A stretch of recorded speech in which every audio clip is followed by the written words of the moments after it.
Primer semana de Cuaresma. Primer domingo de Cuaresma, día 5. Referencia Evangelio Marcos, capítulo 1, versículo 12 al 15. La primera tentación de Cristo, tal como nos la narra el Evangelio, es la tentación de los panes. Cristo ha ido a hacer ayuno, un ayuno que realmente le prepare para su misión.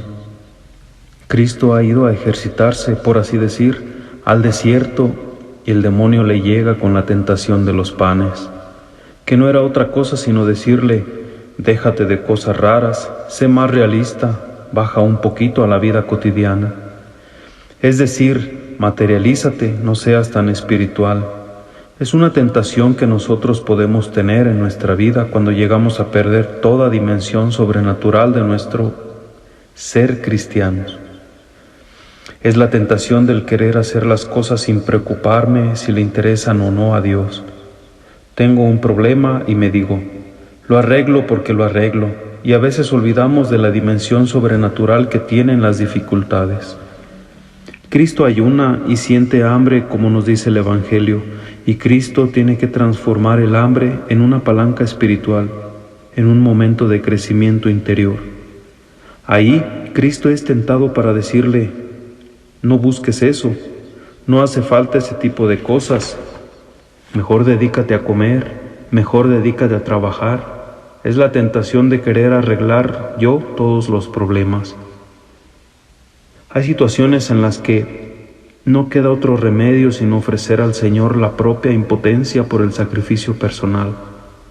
Hay situaciones en las que no hay otra salida más que la que decir: aquí está la impotencia, podríamos decir la impotencia santificadora. Cuando en nuestro trabajo personal sentimos una lucha tremenda en el alma, un desgarrón interior por tratar de vivir con autenticidad la vida cristiana, en esos momentos en los que a veces el alma no puede hacer otra cosa sino simplemente sufrir, y yo me quiero sacudir eso, y no acepto esa impotencia y no la quiero ver, y no quiero tener ese sintió hambre en la propia vida, es donde aparece la necesidad de acordarse de que Cristo dijo: no solo de pan, no solo de los éxitos, no solo de los triunfos, no solo de consuelos, no solo de ayudas vive el hombre, sobre todo vive de la palabra que sale de la boca de Dios. Tenemos que aprender como lección básica de la vida a iluminar todas nuestras dificultades con la palabra de Dios, sobre todo aquellas que no podemos resolver, porque a veces podríamos olvidar que Dios nuestro Señor va a permitir muchas dificultades, muchas piedras en la vida, precisamente para que recordemos que la palabra de Dios es la fuente de nuestra vida espiritual. No los consuelos humanos, no los éxitos de los hombres. A veces Dios nos habla en la oscuridad, a veces en la luz, pero lo importante es la vida del Espíritu Santo en mi alma. En ocasiones puede venir la tentación de querer suplir con mi actividad la eficacia de la fe en Dios, y podríamos pensar que lo que hacemos es lo que Dios quiere, cuando en realidad lo que Dios quiere es que en esos momentos esta situación no vaya por donde tú estás pensando que debe de ir. Yo me pregunto, una dificultad, un problema, ¿lo transformamos a base de fe en un reto que verdaderamente se convierta en eficacia para el reino de Cristo?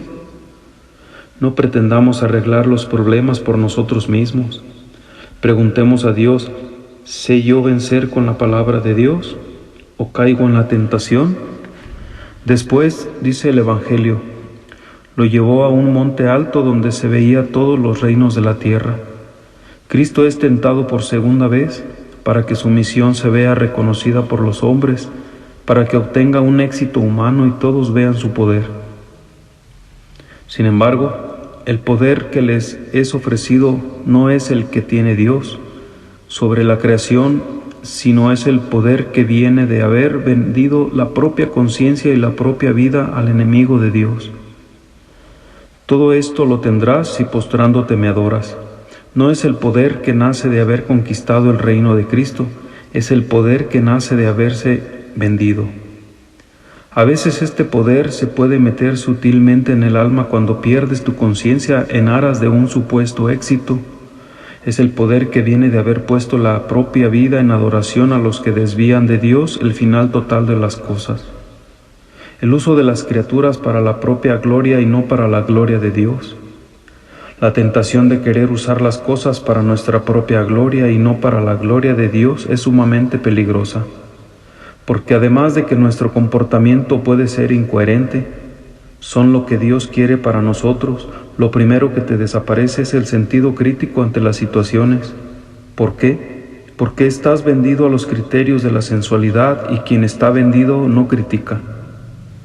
Cuando nuestra conciencia se vende, cuando nuestra inteligencia y nuestra voluntad se vende, dejan de criticar y todo lo que les den les parece bueno. ¿A quién me estoy vendiendo? Cada uno recibe su vida, sus amistades, sus personas, su corazón, su conciencia. ¿Dónde me encuentro sin el suficiente sentido crítico para salir de una situación cuando contradices mi identidad cristiana? Porque ahí me estoy vendiendo, ahí estoy postrándome a Satanás, aunque sean cosas pequeñas. ¿Dónde me he encadenado?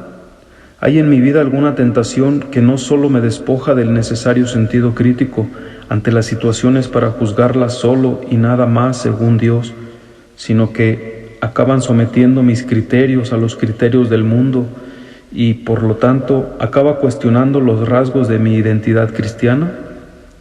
¿Cuántas veces cuando vienen las crisis a la fe son por esta tentación?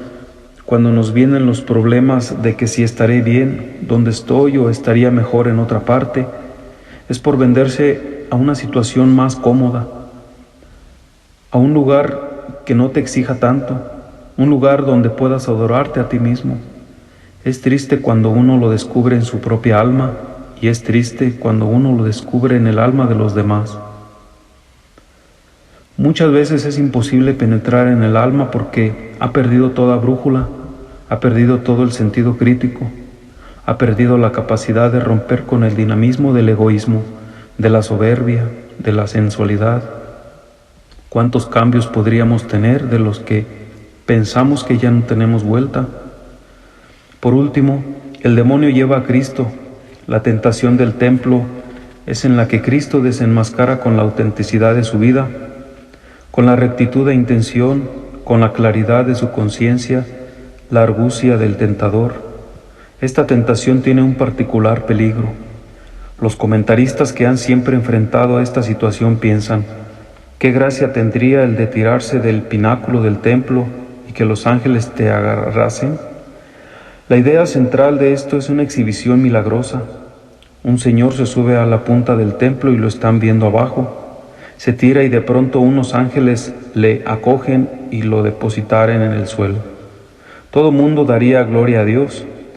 Todos se convertirían inmediatamente.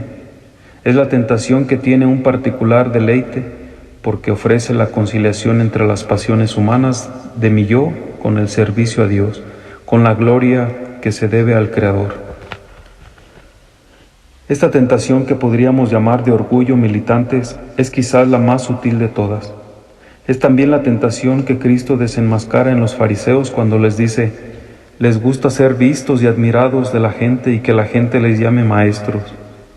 Cuando oren, no lo hagan como los hipócritas que oran en medio de las plazas para ser vistos por la gente.